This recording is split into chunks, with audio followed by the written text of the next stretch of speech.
오늘 우리에게 주신 하나님의 말씀 하박국 1장 5절로 11절 말씀입니다. 생명의 샘가 11월 14일 월요일 말씀 여호와의 첫 번째 응답 함께 읽겠습니다. 여호와께서 이르시되 너희는 여러 나라를 보고 또 보고 놀라고 또 놀랄지어다. 너희의 생전에 내가 한 가지 일을 행할 것이라. 누가 너희에게 말할지라도 너희가 믿지 아니하리라. 보라, 내가 사납고 성급한 백성 곧 땅이 넓은 곳으로 다니며 자기의 소유가 아닌 거처들을 점령하는 갈대아 사람을 일으켰다니 그들은 두렵고 무서우며 당당함과 위엄이 자기들에게서 나오며 그들의 군마는 표범보다 빠르고 저녁 이리보다 사나우며 그들의 마병은 먼 곳에서부터 빨리 달려오는 마병이라. 마치 먹이를 움키려 하는 독수리의 나름과 같으니라. 그들은 다 강포를 행하러 오는데 앞을 향하여 나아가며 사람을 사로잡아 모으기를 모래같이 많이 할 것이요 왕들을 멸시하며 방백을 조소하며 모든 견고한 성들을 비웃고 흉벽을 쌓아 그것을 점령할 것이라. 그들은 자기들의 힘을 자기들의 신으로 삼는 자들이라. 이에 바람같이 급히 몰아 지나치게 행하여 범죄하리라. 아멘. 오늘 이 여호와의 말씀은요, 어제 본문에서 부르짖은 그 하박국의 호소한 기도의 응답이 될 것입니다. 하박국은요, 그동안 이 남유다의 그 우상 숭배와 이 포악한 정치, 그리고 이 백성들의 총체적인 이 부패상을 보고 아주 탄식하며 기도해온 사람입니다. 그러면서 하나님께서 왜 나의 부르짖음에 응답해 주시지 않는가에 대한 그 불평과 불만과 그러면서 호소를 했던 것이죠.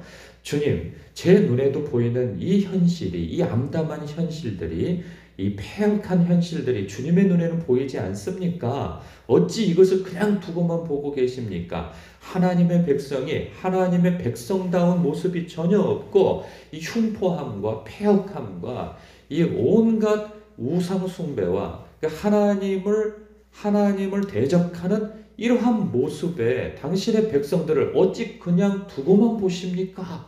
하고 하나님 앞에 호소를 했던 것이죠. 그래서 하나님 앞에 어떤 응답을 기다리고 있는데 놀라운 응답을 받은 거예요.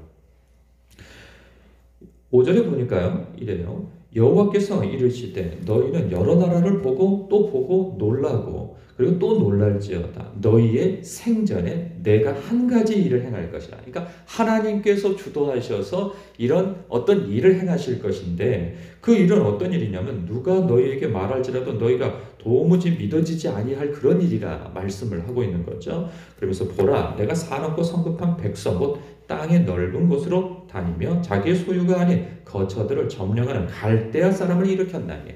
그러니까 갈대아 사람이 어느 나라 사람인지는 이 하박국은 알고 있는 거죠. 그래서 이 갈대아는 역사적으로 보면 바벨론 제국이라 할 수 있습니다. 이제 신흥 강대국이죠. 이제 그 아수르라고 하는 대제국이 이 중동 지역을 장악하고 있는 아주 큰 제국이 이 바벨론에 의하여서 사라져버리게 되어질 정도로 엄청난 군사력을 가지고 있는 그런 신흥 강대국이 바로 바벨론입니다. 그러니까 그 갈대아 사람을 일으켰다는 거예요, 하나님께서. 그러면 일으켜서 무엇을 하시려고 하는가? 당신의 백성을 인생 몽둥이와 사람 채찍으로 후려치신다는 거죠. 그런 뉘앙스로 그런 받고 있어요. 그러면서 이들의 특징을 7절부터 11절까지 이 내용을 우리가 조금 아까 읽었기 때문에 알고 있는 것이고 11절을 보면 그들은 자기들의 힘을 자기들의 신으로 삼을 정도로 아주 강대한 전투력을 가지고 있다는 거죠. 그래서 이에 바람같이 급히 몰아서 지나치게 행한다는 거예요. 그러니까 그들이 휩쓸고 지나가면 견딜 나라가 없고 민족이 없다는 거죠. 그 방어해낼 나라가 없다는 거예요. 그렇게 강력한 군대를 이끌어 범죄하게 할 것인데 그들이 범죄하게 할 것이 아니라 범죄할 것인데 그들을 들어 하나님께서 당신의 백성을 채찍질 하시겠다 하는 그 말씀을 응답으로 받은 거예요. 근데 깜짝 놀란 거죠. 이 깜짝 놀란 반응은 내일 본문에서 나옵니다. 그러니까 그가 생각했던 하나님의 응답과는 전혀 다른 응답을 받은 거예요. 그의 생각에 있어서는 마치 이런 생각을 했을지 모르겠어요. 이게 그 엘리야처럼 하늘에서 하나님께서 불을 내리셔서 어떤 사람들이 보기에 와 하나님 살아계시구나 하고 깜짝 놀랄 정도의 어떤 큰 기적을 행하심으로 인하여서 혹은 뭐 자연을 움직여서 뭐 큰 가뭄이 온다던가 그렇게 해서 하나님께서 당신의 살아계심을 당신의 백성에게 보여주심으로 해서 이 하나님의 백성이 이 돌이키고 회개하고 이 바뀌어질 그러한 모습을 기대했는가 모르겠습니다. 왜냐하면 그의 반응을 보면 그런 기대를 짐작해 볼 수가 있거든요. 왜냐하면 그는 너무나도 마음이 다급한 거예요. 아니 하나님 이들을 하나님께서 고쳐주시고 만져주시고 이들을 회복시켜 주셔야 되지 않겠습니까? 하는 그런 호소린 그 기도 속에 어찌 보면 그 방법을 스스로 갖고 있었는가 모르겠어요. 우리도 이게 간절히 어떤 기도 제목을 놓고 기도하다 보면 그 상황이 다급하게 되어질 때 하나님 앞에 마치 자기가 하나님보다 상황을 더 잘 알고 있고 그때를 잘 알고 있는 것처럼 하나님 앞에 훈수를 둘 때가 있잖아요. 하나님, 바로 이때입니다. 바로 이때 이런 방법으로 하나님께서 응답해 주시면 정말 하나님 기가 막힌 타이밍입니다 하고 막 하나님 앞에 그 타이밍과 방법을 막 훈수를 두잖아요. 그래서 그것이 저는 이루어질 줄 믿습니다 하고 아주 강력하게 호소하고 있는데 아니 내가 생각하는 그때의 그 방법으로 일어나지 않으면 심히 당혹스러워하는 거죠. 하나님 뭐 하시는 것입니까? 라고 하나님을 막 혼내기도 하고 막 그렇게 되어지지 않습니까?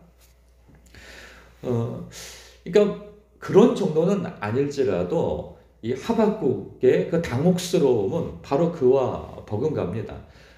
그래서 내일 본문에는 하나님 어찌 이런 생각이 드는 거죠.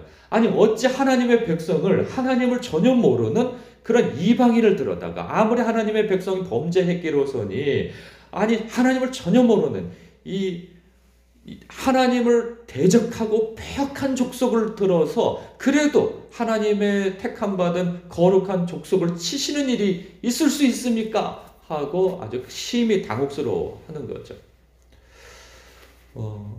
저는 이 말씀을 묵상하면서 그런 생각이 듭니다. 혹여라도 내가 너무 하나님을 친밀하게 여긴 나머지 어떤 선을 넘는 경우가 있지 않는가 싶은 그런 생각의 묵상을 좀 해볼 필요가 있겠다 하는 생각입니다. 우리가 기도하다 보면 아까 말씀드렸다시피 하나님 앞에 그 때와 그리고 응답의 방법을 하나님 앞에 여쭙기보다는 그래서 내 상황을 아뢰고 여쭙기보다는 내가 열심히 있어서 하나님 앞에 그 방법과 때를 막 호소하면서 이때 이루어 주셔야 합니다. 이 방법으로 이루어 주셔야 합니다. 해주실 줄 믿습니다 하고 마치 이러한 기도가 꼭 나쁜 것은 아닙니다. 사람이 간절하면 하나님 앞에 하늘아버지께 그렇게 간절하게 호소할 수 있는 것이죠. 그런데 이것이 습관화되어져 있어서 어쩌면 하나님 앞에 이게 열심된 모습이라고 생각하여져서 하나님 앞에 나의 문제를 아뢰고 그리고 하나님의 뜻을 구하고 들으려고 하는 태도보다는 나의 열심에 사로잡혀서 하나님 앞에 이 방법, 이 때를 막 호소하면서 이러한 방법은 사실 그 우상 숭배하는 사람들이 그 신께 이게 구하는 방법과 같은 것이죠. 하나님을 그렇게 대한다면 나의 기도의 방법에 있어서 한번 태도 변화를 가질 필요가 있는 것이죠.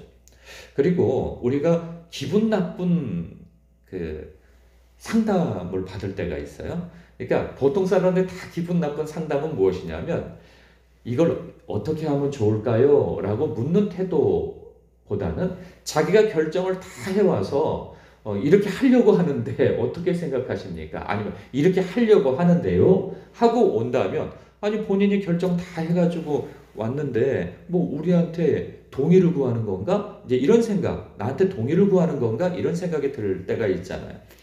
저도 그런 경우를 제가 하는 경우가 있는데 저도 어떤 부분에 있어서 이래도 괜찮겠지 싶어서 결정을 다 해가지고 뭐 재정부에다가 이렇게 딱 얘기를 나중에 임박해서 통보하듯이 이야기를 하면 아니 이렇게 교회 중직자분들이나 이런 분들이 당혹스러워한단 말이죠. 아니 목사님 결정 다 해갖고 와가지고 말은 그렇게 하지 않아도 속으로 그런 생각이 들 거란 말이죠. 사실 인간 관계에 있어서도 이런 부분에 있어서 굉장히 불쾌함을 느낄 때가 있는 것처럼 하나님께도 마찬가지인 거죠. 우리가 나름 자기 열심에 사로잡혀가지고 하나님 앞에 기도한다는 것이 마치 하나님을 우상처럼 대한단 말이죠.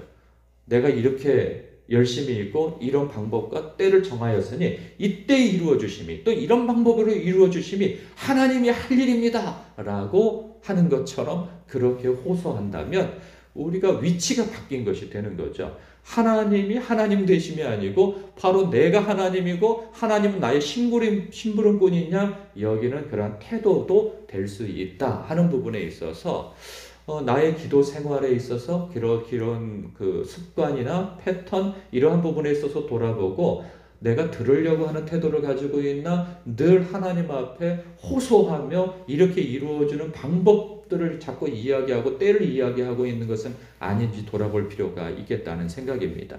이것은 하나님의 하나님 되심을 인정하는 태도를 스스로 확인해 보는 것이죠. 그래서 매사에 하나님 앞에 나의 상황을 아뢰고 그리고 들으려고 하는 태도를 갖는 것이 기도자의 태도에 있어서 너무 중요하다 하는 묵상이 되어집니다. 오늘도 이 말씀에 잇대어서 나의 기도 생활의 그 패턴과 태도는 어떠한가 돌아보며 묵상할 필요가 있겠다 하는 생각입니다. 기도하겠습니다.